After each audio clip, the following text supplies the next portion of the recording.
ఈ రోజున చంద్రశేఖరరావు గారి ప్రభుత్వం 640 పైచీలకు బలిదానాల మీద ఉంది. వారి ప్రభుత్వం కానీ అంతమంది వాళ్ళ ఏడుపుల మీద ఉంది, వాళ్ళ కన్నీళ్ళ మీద ఉంది, వాళ్ళ కుటుంబ సభ్యుల బాధల మీద ఉంది. దయచేసి మీరు ఎవరిది మర్చిపోద్దు. మీకు బాధ్యత ఉంది. మీరు గొడవ పెట్టుకుంటా వెళ్ళిపోతే ఇది ఎటు దారి తీస్తుందో అన్న భయం నాకుంది. అది వచ్చిన రోజున విచక్షణారహితంగా పరిస్థితి రాకూడదు. ఒకప్పుడు రాజీవ్ గాంధీ గారు చనిపోయినప్పుడే ఇక్కడ ఏ గొడవలు లేకుండా ఆస్తులను ధ్వంసం చేశారు.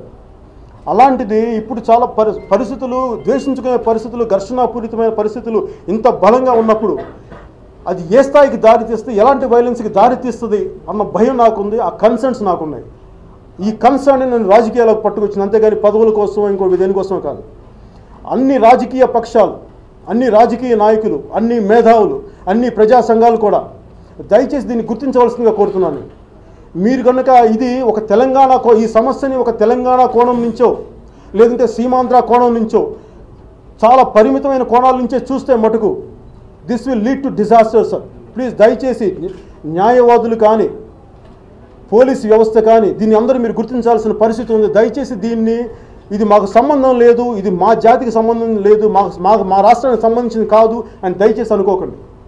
మీకు నిజంగా ఇలాంటి పొలిటికల్ గేమ్సే కానీ ఆడకుండా కానీ ఉండుంటే ఈ 1 మంత్ విలువైన ప్రజలకు వెచ్చించాల్సిన విలువైన కాలం 2 ప్రభుత్వాలు విలువైన కాలాన్ని వేస్ట్ చేసేసినాయి.